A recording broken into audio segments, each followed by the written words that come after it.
আসসালামু আলাইকুম, গ্রামীণ ফোন থেকে নাবিল বলছি। আপনি কিভাবে সহযোগিতা করতে পারি? আপনি সহযোগিতা করতে পারবেন মানে আমি মোহাম্মদ মাসুদ রানা, রানা রূপে বাদশাহ, রাজমিস্ত্রি। আমি নরসিংদী থাকি। আমার টাকা তোলার সাথে সাথে আপনি কাটালেন, আর আপনাকে আমি বাকি পাওনা তুলে দিয়ে তারপরে আমি ব্যালেন্স করে কথা বলি, আমার মায়ের সঙ্গে কথা বলি। কেন টাকা পাই না আমি? এর কারণ কি? কেন দেওয়া হবে না আমাকে? আমি কি চোরটা না ডাকাত? আপনার সমস্যা, সমস্যাই তো। আপনার সমস্যা। Any problem don't disturb, okay understand. আপনি যখন লোন লাগবে তখন লোন দেবেন এই নাম্বারে। আমার মার সঙ্গে কথা বলতে হয়, আমি লোন ক্লিয়ার করি। তো আমাকে লোন দেবেন না কেন?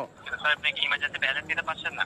লাস্ট ইমার্জেন্সি মানে আমার মা আগে না আপনার অফিস আগে? মিয়া অফিস উড়াই দেবো কিন্তু মাথা গরম করলে। 808 828 শূন্য লাগাইলে বুঝতেই পারতেছেন, ভুল জান না হয়। হ্যাঁ গ্রামীণ। আমার লাস্টে আমার মায়ের নাম্বার হলো 18। কথা বলে থাকেন, কাইন্ডলি লাউডস্পিকারটি বন্ধ করে কথা বলুন স্যার। এলেস্টে জানে এরকম না হয়। বুঝতে পেরেছি স্যার। আপনার ব্যালেন্স যখন স্যার 30 টাকার নিচে, তখন স্যার আপনাকে ইমার্জেন্সি ব্যালেন্স দেওয়া হবে স্যার।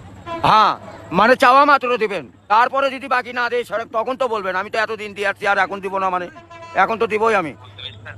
জি যখন স্যার আপনার মেইন অ্যাকাউন্টের ব্যালেন্স, অর্থাৎ আপনার মেইন অ্যাকাউন্টের ব্যালেন্স যদি স্যার 30 টাকার নিচে হয়ে যাবে, জি। তখন স্যার আপনি ইমার্জেন্সি ব্যালেন্সের জন্য আবেদন করলে আপনাকে ইমার্জেন্সি ব্যালেন্স দেওয়া এ হবে। ভাই টাকাই তো নাই, তার 30 টাকা কই পামু? এক টাকাই তো ফোনে নাই। গাড়িটা যায়, গাড়িটা যায়।